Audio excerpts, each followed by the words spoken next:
Hi students, இந்த வீடியோவில் நம்ம டிஸ்கஸ் பண்ண போகிறது யூனிட் 6 சாலிட் ஸ்டேட்டில் இருக்கக்கூடிய very important questions for public examination with simplest ஆன்சரோட டிஸ்கஸ் பண்ண போகிறோம். அதாவது யூனிட் 6ல் எந்தெந்த கொஸ்டின்ஸ்லாம் ரொம்ப இம்பார்ட்டன்டான கொஸ்டின்ஸ், இந்த கொஸ்டின்ஸ்லாம் நம்ம பப்ளிக் எக்ஸாமுக்கு படிச்சே ஆகணும் அப்படிங்கிற கொஸ்டின்ஸ் வித் சிம்பிளஸ்ட் ஆன்சர்ஸோட டிஸ்கஸ் பண்ண போகிறோம்.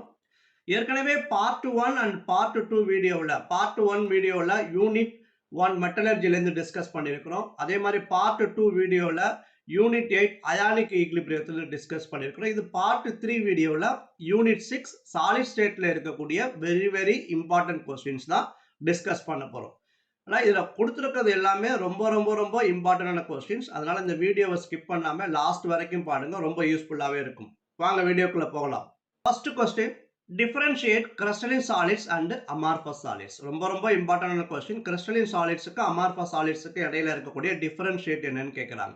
crystalline solids எடுத்துக்கிட்டா long range orderly arrangement of the constituents present ஆயிருந்துச்சுன்னா அதுக்கு பேர் crystalline solids. ஏன்னா இந்த கிறிஸ்டல்ல இருக்கக்கூடிய அந்த கான்ஸ்டிட்யூயன்ட்ஸ் எப்படி இருக்கும், ஆர்டர்டு அரேஞ்ச்மெண்ட் இருக்கும். ஆர்டர்டு அரேஞ்ச்மெண்ட் இருக்கிறதுனால அது எப்படி இருக்கும் அப்படி கேட்டினா long distance, that mean long range ஆர்டராக இருக்கும். அதான் லாங் ரேஞ்ச் ஆர்டர்லி அரேஞ்ச்மெண்ட் அப்படின்னு சொல்லுவோம்.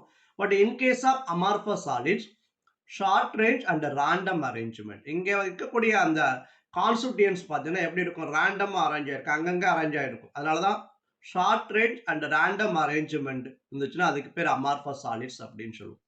இப்போ இதில் வந்து பார்த்தீங்கன்னா ஆர்டர்லி அரேஞ்ச்மெண்ட் ஆஃப் தி கான்ஸ்டிட்யூயன்ட்ஸ் இருக்கிறதுனால இந்த கிறிஸ்டலின் சாலிட்ஸ் எப்படி இருக்கும் அப்படி கேட்டால் டெஃபினட் ஷேப் இருக்கும். ஷேப் வந்து டெஃபினட் ஷேப் இருக்கும். இது வந்து பார்த்தீங்கன்னா இர்ரெகுலர் ஷேப் இருக்கும். அதே மாதிரி கிறிஸ்டலின் சாலிட்ஸ் வந்து பார்த்தீங்கன்னா they are anisotropic in nature. அதாவது பிசிக்கல் ப்ராப்பர்ட்டிஸில் டிஃப்ரெண்ட் டைரக்ஷனில் நம்ம ஃபைண்ட் அவுட் பண்ணும்போது அதனுடைய ப்ராப்பர்ட்டிஸ் எப்படி இருக்கும் அப்படி கேட்டினா டிஃப்ரெண்டாக இருந்துச்சு. அதான் அனிசோட்ரோபிக் அப்படின்னு சொல்லுவோம். அதே இன்கேஸ் ஆஃப் அமார்ஃபஸ் சாலிட்ஸில் தே ஆர் ஐசோட்ரோபிக். இது அனிசோட்ரோபிக், இது ஐசோட்ரோபிக். இதே டிஃப்ரெண்ட் டைரக்ஷனில் நம்ம அப்சர்வ் பண்ணும்போது பார்த்தீங்கன்னா இதனுடைய பிசிக்கல் ப்ராப்பர்ட்டிஸ் எப்படி இருக்கும் அப்படி கேட்டினா சேமாக இருக்கும். இந்த கொஸ்டின்ஸ் நம்ம பின்னாடி டிஃப்ரெண்டாக டிஸ்கஸ் பண்ணியிருக்கிறோம். நெக்ஸ்ட் கிறிஸ்டலின் சாலிட்ஸ் பார்த்தீங்கன்னா ட்ரூ சாலிட்ஸ். இது they are supercooled liquids அப்படின்னு சொல்லுவோம், அல்லது சூடோ சாலிட்ஸ் அப்படின்னு சொல்லுவோம். Next they have sharp melting point. இந்த கிறிஸ்டலின் சாலிட்க்கு பார்த்தீங்கன்னா ஷார்ப் மெல்டிங் பாயிண்ட் இருக்கும். இதில் வந்து பார்த்தீங்கன்னா 200% sharp melting point. Sharp melting point இருக்காது. எக்ஸாம்பிள்ஸ் என்ன எடுத்துக்கலாம், sodium chloride, diamond etcetera. In case of amorphous சாலிட்ஸில் rubber, plastic, glass etcetera. These are the differences between crystalline solids and amorphous solids. அந்த main points வந்து நல்லா ஞாபகம் வச்சுக்கணும். Long range orderly arrangement, short range random arrangement, definite shape, irregular shape, they are anisotropic, they are isotropic. இதை மாற்றி எழுதிடக்கூடாது. They are true solids, they are super cooled liquids, they have sharp melting points, they do not possess sharp melting point. Example for crystalline solids, sodium chloride, diamond, etc. Examples for amorphous solids are rubber, plastic and glass, etc. This differentiate between crystalline solid and amorphous solids. Next one, give any 3 characteristics of ionic crystal. Ionic crystals உடைய 3 characteristics கேட்குறாங்க. ionic crystal எடுத்துக்கிட்டோன்னா இதில் என்ன இருக்கும் அப்படி கேட்டினா இந்த crystal ஃபுல்லாகவே contain cation and ஆனியான்ஸ் ப்ரெசண்டாக இருக்கும். கேட்டையானும் ஆனியானும் ப்ரெசண்டாக இருக்கும். இப்போ ionic solids have high melting points. ஏன்னா இங்கே கேட்டையான் அண்ட் ஆனியானுக்கு இடையில என்ன இருக்கும், எலக்ட்ரோஸ்டாட்டிக் ஃபோர்ஸ் ஆஃப் அட்ராக்ஷன் இருக்கும். இந்த எலக்ட்ரோஸ்டாட்டிக் ஃபோர்ஸ் ஆஃப் அட்ராக்ஷன் ஸ்ட்ராங்காக இருக்கும். ஸ்ட்ராங்காக இருக்கிறதுனால ionic solids have high melting points. அதே மாதிரி the solids do not conduct electricity. ஒரு அயானிக் காம்பவுண்ட் வந்து எலக்ட்ரிசிட்டியை கண்டக்ட் பண்றதுக்கு மெயின் ரீசன் என்னன்னு பார்த்தோம்னா ஃப்ரீ மூவ்மெண்ட்ஸ் ஆஃப் அயான்ஸ். இந்த movements of ion which responsible to conduct the electricity. Solid ஸ்டேட்ல வந்து பார்த்தீங்கன்னா டைட்லி ஹெல்டா இருக்கிறதுனால என்ன ஆகாது, ஃப்ரீயா மூவ் ஆகாது. ஃப்ரீயா மூவ் ஆகிறதுனால it does not conduct electricity. அதான் the solids do not conduct electricity. இந்த சாலிட்ஸ் வந்து does not conduct electricity. But இதே வந்து இந்த சாலிட்டை நான் என்ன பண்ணுறேன், வாட்டரில் டிசால்வ் பண்ணுறேன்னா என்ன பண்ணுவோம், சொல்யூஷனாக மாறும். அதான் மோல்டன் ஸ்டேட்டுக்கு வந்துடும். மோல்டன் ஸ்டேட்டுக்கு வந்த உடனே அந்த அயான்ஸ் என்ன ஆகும் அப்படி கேட்டினா அப்படியே டிசோசியேட் ஆகிடும். கேட்டையான் அண்ட் ஆனியான் தனித்தனியாக டிசோசியேட் ஆகி அந்த மீடியத்தில் ஃப்ரீயாக மூவ் ஆகும். Now that conduct electricity. They do conduct electricity in molten state or when dissolved in water. வாட்டர்ல டிசால்வ் பண்ணும்போது மோல்டன் ஸ்டேட்ல என்ன பண்ணும், they do conduct electricity. ஏன்னா இங்க அயான்ஸ் எப்படி இருக்கும்னா ஃப்ரீயா மூவ் ஆகும், டைட்லி ஹெல்டா இருக்காது. then they are hard. Electrostatic force of attraction இங்க டைட்டா இருக்கிறதுனால என்ன இருக்கும், they are hard. next one, what are anisotropic and isotropic? ஐசோட்ரோபிக்னா என்ன, அனிசோட்ரோபிக்னா என்னன்னு அப்படின்னு பார்க்குறோம். இது வந்து properties of crystalline and amorphous solids எடுத்துக்கிறோம். நமக்கு இதில் வந்து பிசிக்கல் ப்ராப்பர்ட்டிஸ் ஃபைண்ட் அவுட் பண்ணலாம். அந்த பிசிக்கல் ப்ராப்பர்ட்டிஸ் வந்து அந்த டைரக்ஷன் ஆஃப் லைட்டை டிபெண்ட் பண்ணியிருக்கா, டைரக்ஷன் லைட்டை டிபெண்ட் பண்ணாமல் இருக்கா, டைரக்ஷன் ஆஃப் லைட்டை டிபெண்ட் பண்ணியிருந்தால் அதனுடைய ப்ராப்பர்ட்டிஸ் எப்படி இருக்கும் அப்படிங்கிற கான்செப்டை வச்சு நம்ம எக்ஸ்பிளைன் பண்ண போகிறோம். ஃபர்ஸ்ட் அனிசோட்ரோபிக் நேச்சர் எடுத்துக்கிறோம். They show different value of physical properties when measured along the different direction. Different directionல physical properties measure பண்ணும்போது அதனுடைய values எப்படி இருக்குமா, different இருந்துச்சாம். They show different values of physical properties எப்போ, when measured along different direction. இப்போ இது வந்து crystalline solids. இந்த crystalline solidsல வந்து பார்த்தீங்கன்னா ordered arrangement of the constituents present ஆயிருக்கும். இப்போ இந்த டைரக்ஷன்ல லைட்டை நான் பாஸ் பண்றேன், இந்த டைரக்ஷன்ல லைட்டை நான் பாஸ் பண்றேன். ரெண்டு டைரக்ஷன்ல லைட்டை நான் பாஸ் பண்ணிட்டு அதனுடைய ப்ராப்பர்ட்டிஸ், இந்த டைரக்ஷன்ல வர எமர்ஜென்ட் லைட்டோடைய ப்ராப்பர்ட்டிஸும் இந்த டைரக்ஷன்ல வரக்கூடிய எமர்ஜென்ட் லைட்டோடைய ப்ராப்பர்ட்டிஸும் நான் மெஷர் பண்றேன். மெஷர் பண்ணிச்சுன்னா ரெண்டுமே எப்படி இருந்துச்சு, டிஃப்ரெண்டா இருந்துச்சு. ஏன் டிஃப்ரெண்டா இருக்கு அப்படின்னு பார்த்தீங்கன்னா, இப்போ இந்த ஏங்கிற டைரக்ஷன்ல இந்த மூவ் ஆகக்கூடிய லைட்டு வந்து பார்த்தீங்கன்னா என்ன ஆகும் பார்த்தீங்கன்னா, இங்க பார்த்தீங்கன்னா கான்ஸ்டிடியூயன்ட்ஸ் ப்ரெசென்ட் ஆயிருக்கு. சேம் டைப் ஆஃப் கான்ஸ்டிடியூயன்ட்ஸை மட்டும்தான் மீட் பண்ணுது. அதே பி டைரக்ஷன் நம்ம லைட்டை பாஸ் பண்ணும்போது பார்த்தீங்கன்னா டிஃப்ரெண்ட் கான்ஸ்டிடியூயன்ட்ஸை மீட் பண்ணிக்கிட்டே போகும். ஃபார் எக்ஸாம்பிள் இங்கே வந்து பார்த்தீங்கன்னா ஆனையான் இருக்கும், கேட்டையான் இருக்கும், ஆனையான் இருக்கும், கேட்டையான் இருக்கும், ஆனையான் இருக்கும், கேட்டையான் இருக்கும், ஆனையான் இருக்கும், கேட்டையான் இருக்கும். அப்போ டிஃப்ரெண்ட் கான்ஸ்டிடியூயன்ட்ஸை மீட் பண்ணுறதுனால இதனுடைய ப்ராப்பர்ட்டிஸ் எப்படி இருக்கும், டிஃப்ரெண்டாக இருக்கும். அதான் they show different values of physical properties when measured along the different direction. இது அனிசோட்ரோபிக் அப்படின்னு சொல்லுவோம். What is isotropic? ஐசோட்ரோபிக் அப்படிங்கிறது அதே தான். they show identical values of physical properties when measured along the different direction. இங்க different values, இங்க identical value. identical valueனா ரெண்டு எந்த ஒரு டைரக்ஷன்ல நம்ம அதை மெஷர் பண்ணாலும் எப்படி இருக்கும் அப்படி கேட்டினா சேமா இருக்கும். இப்போ நான் ஏங்கிற டைரக்ஷன்ல லைட்டை பாஸ் பண்றேன், பிங்கிற டைரக்ஷன்ல லைட்டை நான் பாஸ் பண்ணுறேன். நீங்கள் இந்த டைரக்ஷனில் பாஸ் பண்ணாலும் அங்கே இருக்கக்கூடிய கான்ஸ்டிடியூயன்ட்ஸ் எப்படி இருக்குது, மாறி மாறி தான் இருக்குது. அதே மாதிரி இந்த டைரக்ஷனில் பாஸ் பண்ணாலும் கான்ஸ்டிடியூயன்ட்ஸ் மாறி மாறி தான் இருக்குது. ஏன்னா random arrangement of the constituents present ஆயிருக்கு. அதனால தான் the show identical values of physical properties when measured along different direction. ரெண்டுக்குமே சேம் ஆன்சர். இது டிஃப்ரெண்ட் வேல்யூஸ், இது ஐடென்டிக்கல் வேல்யூஸ். இதான் அனிசோட்ரோபிக் அண்டு ஐசோட்ரோபிக். அனிசோட்ரோபிக் பார்த்தீங்கன்னா கிறிஸ்டலின் சாலிட்ஸில் வரும், ஐசோட்ரோபிக் பார்த்தீங்கன்னா அமார்ஃபஸ் சாலிட்ஸ்க்கான கேரக்டரிஸ்டிக்ஸ் அப்படின்னு சொல்லுவோம். Next one, what are ionic solids, give the examples. Ionic சாலிட்ஸ்னா என்ன, அதுக்கு எக்ஸாம்பிள் கேட்குறாங்க. அயானிக் சாலிட்ஸ் அப்படிங்கிறது, in ionic solids the constituents are cations and anions. அப்போ ஒரு கிறிஸ்டலின் சாலிட்ஸோடைய டைப்ஸ் பார்க்குறோம். அதில் ஒரு டைப்ஸ் வந்து அயானிக் சாலிட்ஸ். அயானிக் சாலிட்ஸில் பார்த்தீங்கன்னா அயானிக் சாலிட்ஸில் அந்த கான்ஸ்டிடியூயன்ட்ஸ், இந்த லாக்டிஸ் பாயிண்ட்ஸ் என்ன இருக்கும் அப்படின்னு பார்த்தீங்கன்னா கேட்டையான்ஸ் அண்ட் ஆனியான்ஸ் ப்ரெசென்ட் ஆயிருக்கும். இப்போ in ionic solids the constituents are cations and anions. இந்த கேட்டையான்ஸையும் ஆனியான்ஸையும் ஹெல்ட் பண்ணியிருக்கக்கூடிய அந்த ஃபோர்ஸ் ஆஃப் அட்ராக்ஷன் என்னன்னு அடுத்து பார்க்குறோம். they are bound together by strong electrostatic attractive forces. they are bound together by strong electrostatics attractive forces. strong electrostatic attractive force அது என்ன இருக்கும், bound ஆயிருக்கும். இப்போ என்ன இருக்கு, கேட்டையானுக்கு ஆனியானுக்கு இடையில strong electrostatics attractive force present ஆயிருக்கும். For example sodium chloride, potassium chloride எக்ஸாம்பிள்ஸாக எடுத்துக்கலாம்.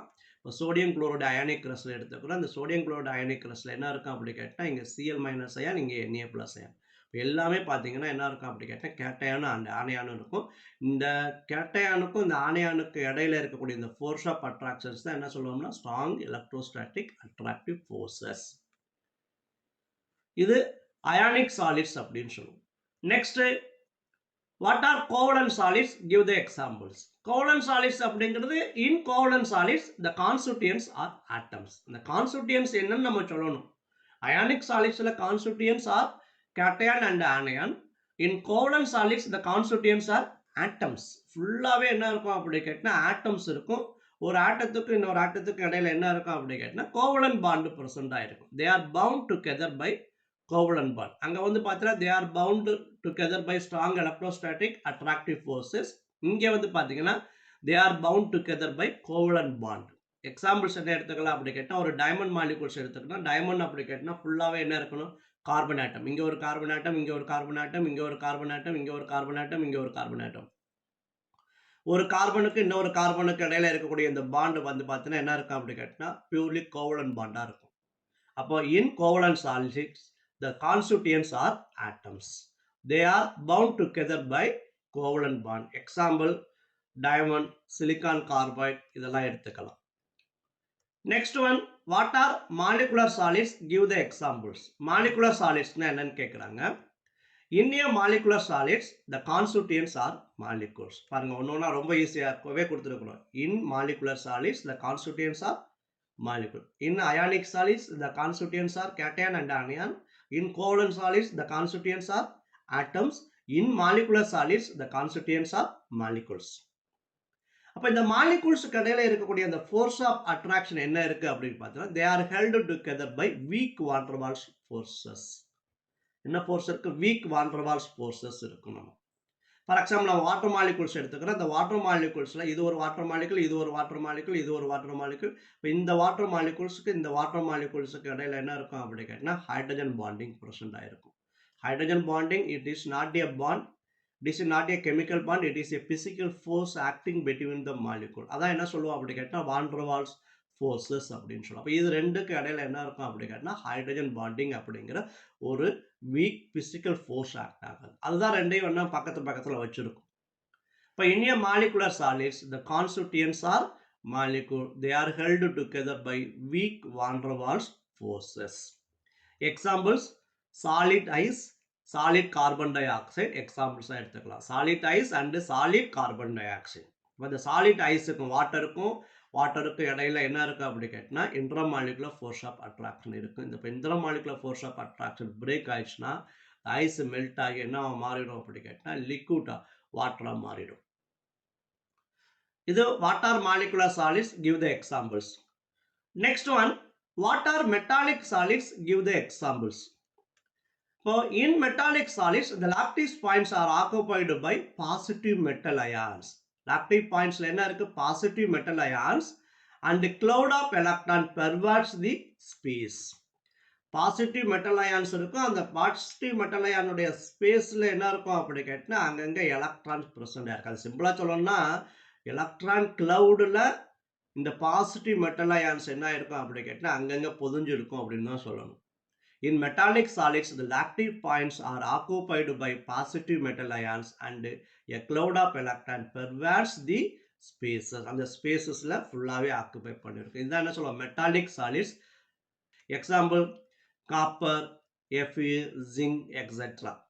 இப்போ 4 type of crystalline solids பார்த்தோம் நமக்கு. First ionic solids, அப்புறம் covalent solids, அப்புறம் molecular solids, அப்புறம் metallic solids பார்த்தோம்.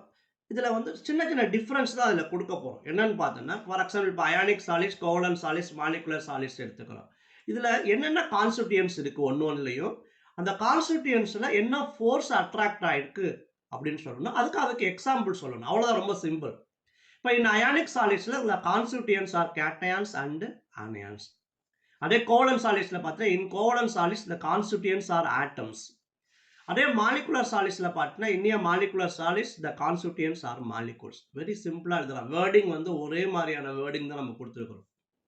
இங்கே சொல்லும் போது அயானிக் சாலிட்ஸ் கேட்டாங்கன்னா in ionic solids the constituents are cation and anion.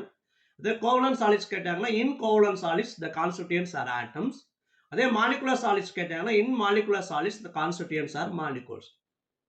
அடுத்து என்ன ஃபோர்ஸ் ஆக்ட் ஆகுது?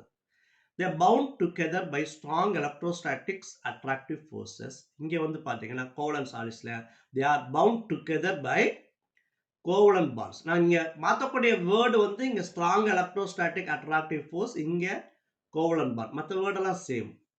அதே மாதிரி they are held together by weak van der Waals forces. இங்க ஸ்ட்ராங் எலக்ட்ரோஸ்டாட்டிக் அட்ராக்டிவ் ஃபோர்ஸஸ், இங்க கோவலன்ட் பாண்ட், இங்க week van der Waals forces. Example சொல்லிடுறேன் நமக்கு. ரொம்ப சிம்பிளா அண்டர்ஸ்டாண்ட் பண்ணிக்கங்க. இந்த கொஸ்டின் கேட்டா ரொம்ப ஈஸியா ஆன்சர் பண்ணிடலாம். Next one, define unit cell. Unit cell அப்படிங்கிறது a basic repeating structural unit of a crystalline solids is called unit cell. ஒரு crystalline solids எடுத்துக்கிறோம். இந்த crystalline solids is filled by repetition of basic structure. அந்த repetition of basic structure இருக்கு பாருங்க, அதுக்கு பேர் தான் என்ன சொல்லுவோம் அப்படி கேட்டா யூனிட் செல் அப்படின்னு சொல்லுவோம். இப்ப இது ஒரு யூனிட் செல், இது ஒரு யூனிட் செல், இது ஒரு யூனிட் செல், இது ஒரு யூனிட் செல். ஃபார் எக்ஸாம்பிள் ஒரு அபார்ட்மெண்ட்ஸ் எடுத்துக்கிட்டோம்னா அபார்ட்மெண்ட் ஃபுல்லாவே ஒரு கிரஸ்டல் எடுத்துக்கிட்டோம்னா அதுல ஒரு ஒவ்வொரு போர்ஷனும் என்ன சொல்லுவோம் அப்படி கேட்டா ஒரு யூனிட் செல் அப்படின்னு சொல்லுவோம். The basic repeating structural unit of crystalline solid is called a unit cell. என்ன சொல்லணும் அப்படி கேட்டா ஒரு வால் எடுத்துக்கிறோம். வால் which are made up of bricks.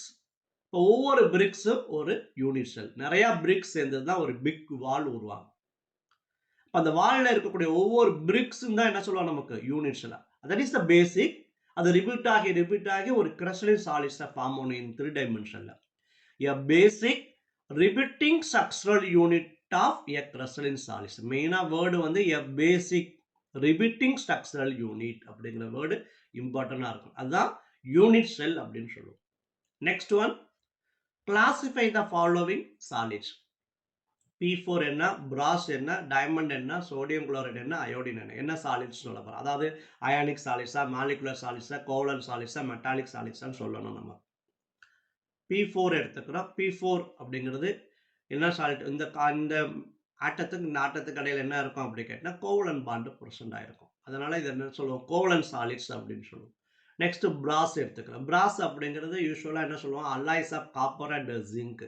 அப்ப அங்க ஃபுல்லாவே என்ன பிரசன்ட் ஆயிருக்கும் அப்படி கேட்டா மெட்டல் பிரசன்ட் ஆயிருக்கும். அப்ப மெட்டல்னா என்ன சாலிட் சொல்லுவோம், metallic solids. Next diamond. Diamond ஏற்கனவே பார்த்திருந்தோம். டைமண்ட் வந்து கோவலன்ட் சாலிட்ஸ். அதே மாதிரி சோடியம் குளோரைடு. சோடியம் குளோரைடு நம்ம பார்த்தோம், என்ன solid, ionic solids. Iodine. Iodine வந்து பார்த்தீங்கன்னா இது ஒரு அயோடின் மாலிகுல், இது ஒரு அயோடின் மாலிகுல். ஒரு அயோடின் மாலிகுலுக்கும் இன்னொரு அயோடின் மாலிகுலுக்கு இடையில என்ன இருக்கும் அப்படி கேட்டா weak van der Waals force of attraction present ஆயிருக்கு. அப்ப என்ன சாலிட் சொல்லுவோம், மாலிகுலர் சாலிட்ஸ். அயோடின் வந்து I2 மாலிகுலா இருக்கும். Molecular solids. இதான் classify the following solids. P4 covalent solid, brass metallic solid, diamond covalent solids, sodium chloride ionic solid, iodine molecular solid. Next one, why ionic crystals are hard and brittle. ஏன் ஹார்டா இருக்கு பிரிட்டிலா இருக்குன்னு கேட்கிறாங்க. Ionic solids அப்படின்னா என்ன சொல்லியிருக்கிறோம், in ionic solids the constituents are cation and anion. Positive charge negative அயானும் இருக்கும். இப்போ அந்த கேட்டயானுக்கு ஆனயானுக்கு இடையில என்ன ஃபோர்ஸ் ஹெல்டா இருக்கு அப்படி கேட்டா strong electrostatic force of attraction இருக்கு. கேட்டயானு ஆனயானும் strong electrostatic force of attraction இருக்காங்கன்னா they held together by strong electrostatic force of attraction. அந்த strong electrostatic force of attraction ரொம்ப ஸ்ட்ராங்கா இருக்கிறதுனால அது என்ன பண்ண முடியாதுன்னா ஈஸியா பிரேக் பண்ண முடியாது. அதனால தான் அது என்ன சொல்லுவோம் அப்படி கேட்டா ஹார்ட் அப்படின்னு சொல்லுவோம். Ionic crystals are hard due to the strong electrostatic force of attraction between the cation and anion. அது ஏன் பிரிட்டிலா இருக்கு அப்படின்னு பார்த்தீங்கன்னா ஆக்சுவலா அந்த பாண்ட் வந்து பார்த்தீங்கன்னா எப்படி இருக்காதுன்னா நான் டைரக்ஷனா இருக்கும், டைரக்ஷனல் நேச்சர் இருக்காது. They are brittle because ionic bonds are non-directional. ஏன்னா கோவலன்ட் பாண்ட் தான் எப்போதுமே டைரக்ஷன் நேச்சர் இருக்கும். பிகாஸ் ஆஃப் ஹைபிரிடைசேஷன் அப்படிங்கிற ஒரு ப்ராசஸுக்கு போகும். ஹைபிரிடைசேஷன்ங்கிற ஒரு ப்ராசஸுக்கு போறதுனால தான் அது டைரக்ஷன் நேச்சர் இருக்கு. இது அயானிக் பாண்ட் வந்து non directional nature. So they are brittle அப்படின்னு சொல்லுவோம். Why ionic crystals are hard and brittle. ஃபர்ஸ்ட்டுக்கு வந்து strong electrostatic force of attraction, செகண்டுக்கு வந்து non directional. Next one, calculate number of atoms in FCC unit cell, phase center cubic system.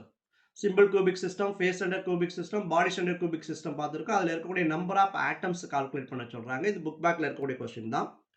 இப்போ phase center cubic system எடுத்துக்கிறோம். phase center cubic systemத்தில் என்ன பண்ணும், atom present at corners and also faces. cornersல இருக்கும், facesல இருக்கும். atom present at corners are equally shared by 8 unit cell. இப்போ contribution of atom per unit cell எவ்வளோ இருக்கும் அப்படி கேட்டால் 1/8 இருக்கும். அதே மாதிரி atom present at faces are equally shared by 2 unit cell. அப்போ contribution of atom per unit cell பார்த்தீங்கன்னா என்ன இருக்கும், 1/2 இருக்கும். இப்போ number of atoms in FCC unit cell calculate பண்ணுறதுக்கு இப்போ கார்னரில் எத்தனை ஆட்டம்ஸ் இருக்குது, ஃபேஸஸில் எத்தனை ஆட்டம்ஸ் இருக்குது, எல்லாத்தையும் ஆட் பண்ணால் என்ன கிடைக்கும் அப்படி கேட்டினா number of atoms in FCC unit cell கிடைக்கும். அப்போ எங்கெங்க ஆட்டம்ஸ் இருக்குது, கார்னரில் இருக்குது. கார்னர்னா எத்தனை கார்னர்ஸ் இருக்குது அப்படின்னு பார்க்குறோம். நம்பர் ஆஃப் கார்னர்ஸ், ஒரு கார்னர் இருக்கக்கூடிய ஆட்டம் எத்தனை யூனிட்ஸ் எல்லாம் ஈக்குவலாக ஷேர் பண்ணும், 8 யூனிட்ஸ் எல்லாம் ஈக்குவலாக ஷேர் பண்ணும். அப்போ என்ன சொல்லலாம் அப்படி கேட்டினா NC/8. NCங்கிறது நம்பர் ஆஃப் கார்னர்.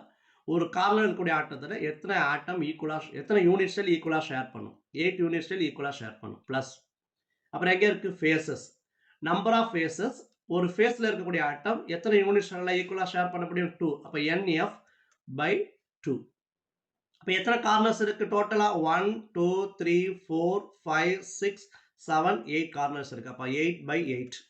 அதே மாதிரி ஃபேஸஸ் பார்த்தீங்கன்னா 6 ஃபேஸஸ் இருக்குது. இப்போ 6/2. 8/8 we know 1. 6/2 3. 1 + 3 4. அப்போ டோட்டல் நம்பர் ஆஃப் ஆட்டம்ஸ் எத்தனை இருக்கும், 4 ஆட்டம்ஸ் ப்ரெசென்ட் ஆயிருக்கு. Number of atoms in FCC unit cell 4. Next one state Bragg's equation. Bragg equation என்னன்னு கேட்குறாங்க. ப்ராக் ஈக்குவேஷன் நமக்கு தெரியும், n lambda is equal to 2d sin theta.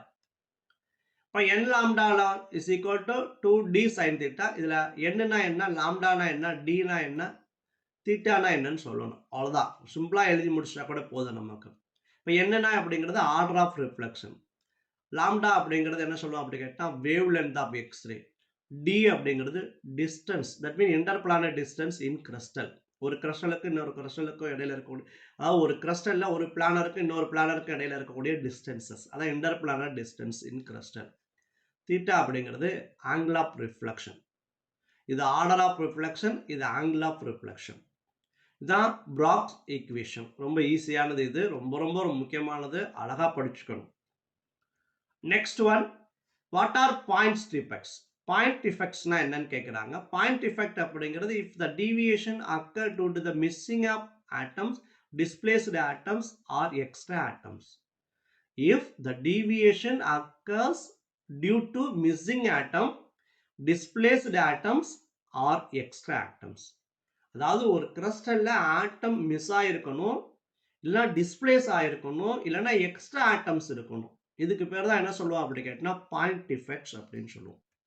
The imperfection is named as a point defects. இப்போ இது ideally perfect crystal. இப்போ orderly arrangement of the constituents இருக்கு. இப்போ ideally perfect crystalல அங்க இருக்கக்கூடிய கேட்டையனுடைய நம்பரும் ஆனியனுடைய நம்பரும் எப்படி இருக்கு, சேமா இருக்கு. இப்போ இந்த இடத்துல என்ன பண்ணணும்னா ஒரு அயான்ஸ் வந்து மிஸ் ஆயிடுதுன்னு வச்சுக்கோங்க. இங்கே மிஸ் ஆயிடுச்சு, இது மிஸ்ஸிங் ஆஃப் ஆட்டம். இல்லைன்னா இப்போ இங்கே இருக்கக்கூடிய அயான்ஸ் வந்து வேற இடத்துல போய் உட்காந்துருக்கணும், அது டிஸ்பிளேஸ்டு ஆட்டம். இல்லைன்னா என்ன சொல்லுவோம் அப்படி கேட்டால் ஒரே ஒரு ஆட்டம் மட்டும் மிஸ் ஆயிடுச்சு, அப்போ எக்ஸ்ட்ரா ஆட்டம்ஸ் இருக்கும், அது எக்ஸ்ட்ரா ஆட்டம்ஸ் அப்படின்னு சொல்லுவோம். இதுக்கு பேர் தான் என்ன சொல்லுவோம் அப்படி கேட்டால் பாயிண்ட் டிஃபெக்ட்ஸ். பாயிண்ட் டிஃபெக்ட்ஸில் நிறையா டைப்ஸ் இருக்குது. அதில் நம்ம 2 டைப்ஸ் மட்டும் இதில் பார்க்க போகிறோம். இதுதான் பாயிண்ட் டிஃபெக்ட். பாயிண்ட் டிஃபெக்ட் கேட்டாங்கன்னா நீங்கள் எழுத போகிற missing of atoms, displaced atoms and extra atom. we know point defects. Next one, explain Schottky defect. Schottky defect na என்னன்னு கேக்குறாங்க. The missing of equal number of cations and anion from the crystal lattice. Point defects na என்ன சொல்லியிருந்தோம், missing of atom, displaced atom or extra atom சொல்லியிருக்கிறோம். அதில் ஒரு டிஃபெக்டில் Schottky defectல என்ன சொல்கிறாங்க அப்படின்னா missing of equal number of cation and anion from the crystal lattice. ஒரு crystal lattice எடுத்துக்கிறோம். இந்த crystal latticeல என்ன பண்ணும், Na plus ions இருக்கு, Cl minus ion இருக்கு. இது Cl minus ion, இது Na plus ions இருக்கு. இந்த crystal latticeல Na plus ionsம் Cl minus ionம் ஈக்குவலா என்ன பண்ணுவோம்னா மிஸ்ஸிங் ஆகணும். இப்போ இங்க ஒரு Cl minus ion, இங்க ஒரு Na plus ion மிஸ்ஸிங் ஆயிடுச்சு. அதான் missing of equal number of cations and anion from the crystal lattice. இப்போ ஈக்குவல் நம்பர் ஆஃப் இது மிஸ் ஆகிறதுனால ஸ்டாக்கியோமெட்ரி என்ன ஆகாது, அஃபெக்ட் ஆகுது. ஃபார் எக்ஸாம்பிள் ஏற்கனவே ஒரு 20 Na plus ion 20 Cl minus ion இருந்துச்சுன்னு வச்சுக்கோங்களேன். அப்போ கேட்டையானுடைய ஆனையானும் எப்படி இருக்கு, சேமா இருந்துச்சு. அப்போ ஸ்டாக்கியோமெட்ரி இருக்கு, பேலன்ஸ்டாக இருக்கு.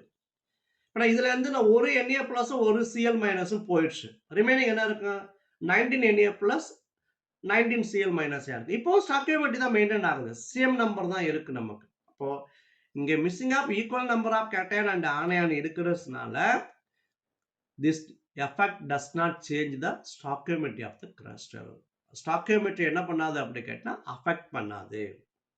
இது எந்த மாதிரியான கிறிஸ்டல்ல வரலாம் அப்படின்னு பார்த்தீங்கன்னா the ionic solids in which cation and anion are of almost similar size show Schottky effect.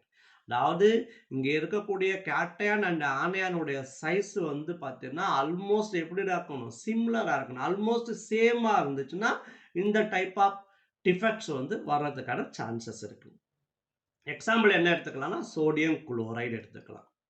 சரி சார், இங்க Na பிளஸும் Cl minus equal number போச்சு, இதே மாதிரி நிறைய போச்சுன்னா இந்த கிறிஸ்டல்ல என்ன ஆகும் அப்படி கேட்டீங்கன்னா டென்சிட்டி வந்து குறையும். ஃபர்ஸ்ட்ல வந்து பார்த்தீங்கன்னா 20 Na பிளஸ் 20 Cl மைனஸ் இருக்கு. இப்போ 2 மிஸ் ஆயிடுச்சு, அப்போ 19 இருக்கு. அதே மாதிரி இன்னும் 2 மிஸ் ஆயிடுச்சுன்னா 18. அதே மாதிரி இன்னும் 2 மிஸ் ஆயிடுச்சுன்னா 17. அப்போ அங்க என்ன ஆகும் அப்படி கேட்டீங்கன்னா அந்த இடத்துல இந்த இடத்துல இருக்கும்போது டென்சிட்டி என்ன ஆகிட்டே வரும், குறைஞ்சிக்கிட்டே வரும். Presence of large number of Schottky effects in a crystal lower its density. இப்போ ஏற்கனவே 2 போயிடுச்சு, இன்னும் 2 போயிடுச்சு, அதே மாதிரி இன்னும் 2 போயிடுச்சுன்னா இங்கே என்ன ஆயிடுச்சு, டென்சிட்டி வந்து குறைஞ்சிடும். அதான் லோவர் இட்ஸ் டென்சிட்டி. இதான் Schottky effects அப்படின்னு சொல்லுவோம். ரொம்ப ஈஸியானது. அதே மாதிரி நெக்ஸ்ட் என்ன பார்க்க போனா Frenkel effect. Frenkel effect அப்படிங்கிறது என்ன சொல்லுவோம் அப்படி கேட்டீங்கன்னா the dislocation of ions from its crystal lattice and occupies an interstellar position. அதாவது ஒரு கிறிஸ்டல் லாக்டிஸ்ல இருக்கக்கூடிய அயான்ஸ் என்ன ஆகும், டிஸ்லோகேட் ஆகி இன்டர்ஸ்ட்ரியல் பொசிஷன்ல போய் உட்காந்துக்கணும். அதாவது position between the two lattice sites, 2 lattice சைட்ஸுக்கு இடையில போய் உட்காந்துக்கணும். பட் மிஸ் ஆகலை இந்த இடத்துல. இப்போ இந்த அயானிக் கிறிஸ்டல் எடுத்துக்கிறோம், இது AgPr எக்ஸாம்பிள் எடுத்துக்கிறோம். Ag பிளஸ் அயான்ஸ் இருக்கு, Br மைனஸ் அயான் இருக்கு. அப்போ இங்க இருக்கக்கூடிய Ag பிளஸ் அயான் டிஸ்லோகேட் ஆகி இங்கே போய் உட்காந்துக்கணும்.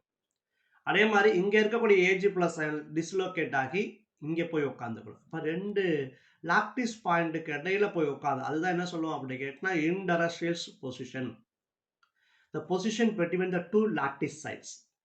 For the dislocation of ions from its crystal lattice and occupies on interstellar position. இதுதான் என்ன சொல்லுவோம் அப்படி கேட்டா Frenkel effect அப்படின்னு சொல்லுவோம். இப்போ இங்க வந்து மிஸ் ஆகுதா, மிஸ் ஆகல. அங்க இருக்கக்கூடிய ஆட்டம்ஸ் அதாவது அயான்ஸ் வந்து அங்கேயே தான் இருக்கு. இப்போ ஸ்டாக்கியோமெட்ரி அஃபெக்ட் ஆகுமா, அஃபெக்ட் ஆகாது. டென்சிட்டி அஃபெக்ட் ஆகுமா, டென்சிட்டியும் அஃபெக்ட் ஆகாது.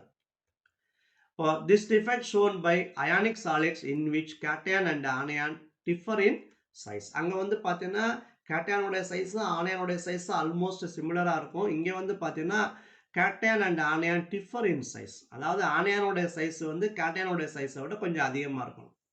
அந்த மாதிரியான கிறிஸ்டல்ல தான் இந்த Frenkel effect வரும்.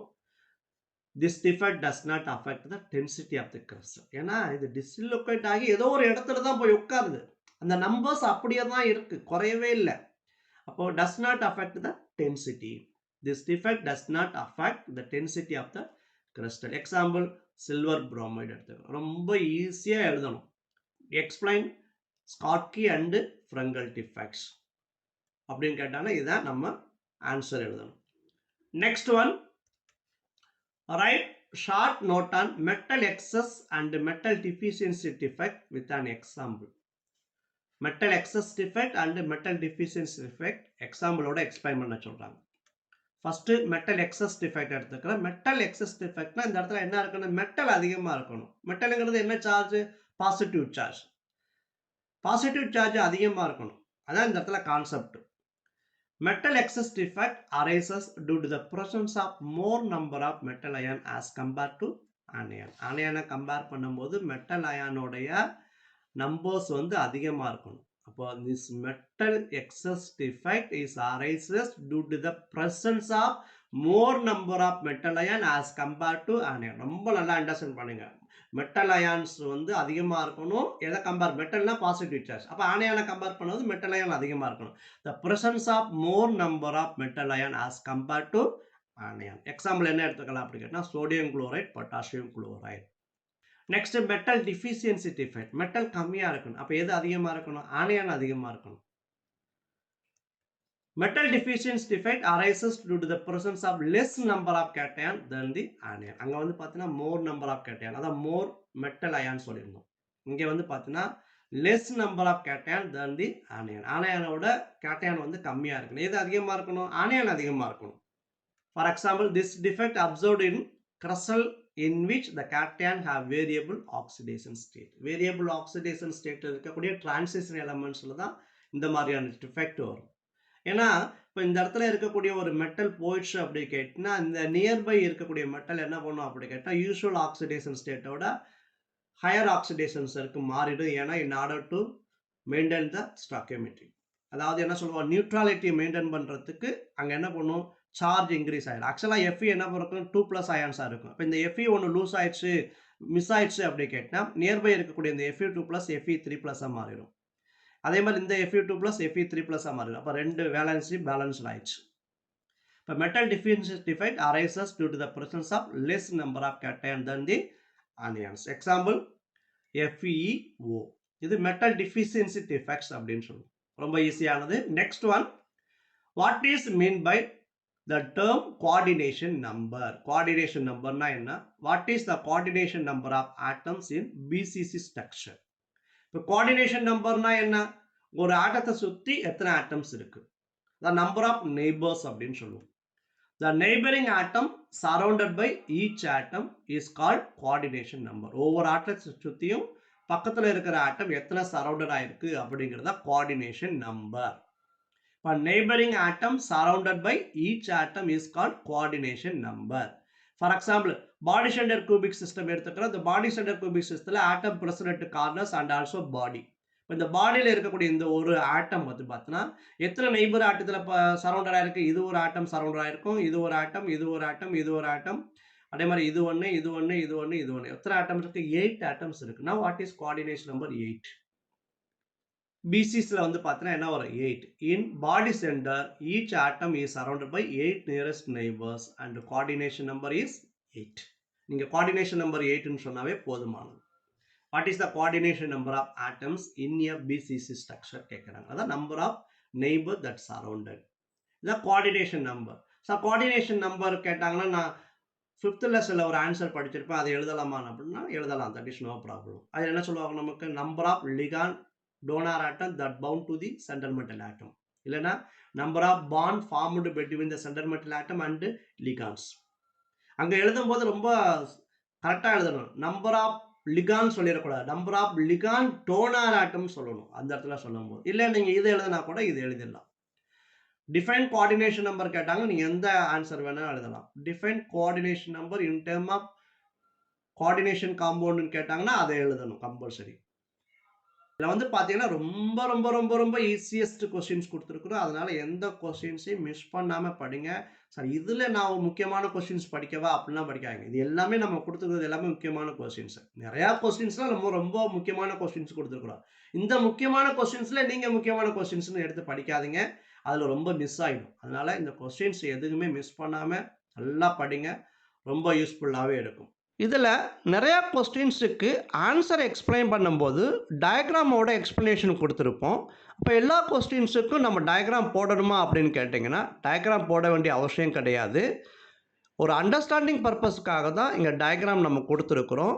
அப்போ எல்லா கொஸ்டின்ஸுக்கும் ஆன்சர் எழுதும்போது நீங்கள் டயக்ராம் கொடுக்கணும்னு அவசியம் கிடையாது. Except Schottky and Frenkel defect. Schottky and Frenkel டிஃபெக்ட்டுக்கு மட்டும் டயக்ராம் போடுங்க. மற்ற எந்த கொஸ்டின்ஸுக்கு ஆன்சர் எழுதும்போது டயக்ராம் போடணும்னு அவசியம் இல்லை. நம்ம அண்டர்ஸ்டாண்டிங் பர்பஸுக்காக மட்டும்தான் நம்ம கொடுத்துருக்குறோம். அதனால் எல்லாத்துக்கும் டயக்ராம் போடணும்னு அவசியம் இல்லை. எந்த ரெண்டுக்கு மட்டும் போடணும்? ஷார்ட்கி அண்டு ஃப்ரெங்கல் டிஃபெக்ட்ஸுக்கு மட்டும் கம்பல்சரி டயக்ராம் போட்டுருங்க. Thank you very much.